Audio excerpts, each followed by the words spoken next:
இறைவனின் சாந்தியும் சமாதானமும் என் மீதும் உங்கள் மீதும் உண்டாகட்டும். ரொம்ப நாளாச்சு நம்ம பைக்கை பற்றி வீடியோ போட்டு.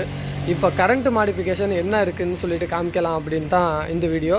இது ஏன் நான் இப்போ இந்த மாதிரி நிப்பாட்டி இதில் எதுவுமே எடிட்டிங் வராது, ஜம்ப் கட்ஸ் வராது. எதனால் அந்த வீடியோ ஷூட் பண்ணுறேன்னா, நம்ம பைக்குக்கு இப்போ கிராஷ் கார்டு, பின்னாடி சேடில் ஸ்டே, பேனியர்ஸ் வைக்கிற அந்த மாதிரி உள்ள ஒரு கிட்டு ஒன்று ஏற்ற போகிறேன். அது ப்ராடக்ட் வந்திருக்கு ஹெச்டி எக்ஸாஸ்ட்லேருந்து.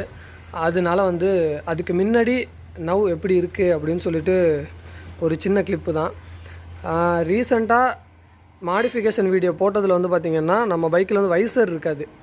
இதில் வைசர் வச்சுருக்கோம். அந்த லிவர் ப்ரொடெக்டர் மாற்றியாச்சு. இது கோகுல் இந்த பைக்கு, அது இஜாஸோட பைக் டெலிவரி எடுக்க வந்தப்போ அவன் என்ன பண்ணிட்டான்னா, இதை கலட்டி என்கிட்ட கொடுத்துட்டு வேறு எடுத்துகிட்டு போயிட்டான். அதனால் இது வைசர் என்ன பைக்கோட வைசர் அப்படின்னு பார்த்திங்கன்னா, கேடிஎம் RC 200ஓட செமி வைசர். இது எப்படின்னா, அது இருக்கிற வைசர் மேலே அட்டாச் பண்ணுற மாதிரி வரும்.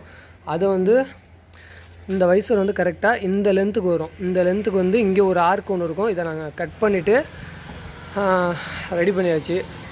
ஃப்ரண்ட் வியூ இப்படி தான் இருக்கும். மாடிஃபிகேஷன்ஸ் அப்படின்னு பார்த்தா எக்ஸ்ட்ராவாக நீங்கள் லாஸ்ட் வீடியோவில் பார்த்தது தான். அதுக்கு தாண்டி நான் வேறு எதுவுமே இதில் இன்ஸ்டால் பண்ணல, இந்த வைசரை தவிர. அதுக்கப்புறம் நீங்கள் அந்த ஆல்ஃபா மாடிஃபிகேஷன் சொல்லிவிட்டு பின்னாடி டைல் ரிமூவ் பண்ணதை பார்த்துருப்பீங்க. வேறு இதுக்கப்புறம் நான் எதுவுமே இதில் ஆக்சசரிஸ் ஏற்றலை. இதில் ஃப்ரண்ட்டில் பார்த்திங்கன்னா அந்த கேமரா வைக்கிறதுக்கு ஒரு ஸ்டாண்ட் ஒன்று ரெடி பண்ணியிருக்கேன். இது இன்னும் டெஸ்டிங்கில் தான் இருக்குது.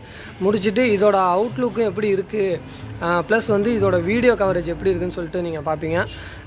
ஓகே, இப்போ கிராஷ் கார்டு இதில் ஃபிட் பண்ண போகிறோம்.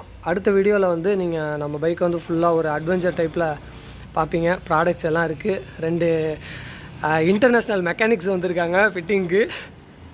அதனால் ஃபிட் பண்ணி முடிச்சுட்டு அடுத்த வீடியோவில் நம்ம பைக் எப்படி இருக்குதுன்னு சொல்லிட்டு பார்ப்போம். தொடர்ந்து ஃபாலோ பண்ணுங்கள். நம்மளோட அடுத்த சேனல் ட்ரீம் பைக்கர்ஸ்ன்னு சொல்லிட்டு நம்ம ஷாப் நேமில் ஆரம்பிச்சிருக்கோம். வெறும் ஷார்ட்ஸ் மட்டும் மாடிஃபிகேஷன் சம்மந்தமாக போடலான்னு இருக்கோம். இந்த வீடியோவை, இதுக்கு முன்னாடி வீடியோவை லைக் பண்ணுங்கள், ஷேர் பண்ணுங்கள், கமெண்ட் பண்ணுங்கள், சப்ஸ்கிரைப் பண்ணுங்கள், தொடர்ந்து ஃபாலோ பண்ணுங்கள். என் பேர் உமார், நம்ம சேனல் பேர் Gixxy Umar. Tata bye bye, see you.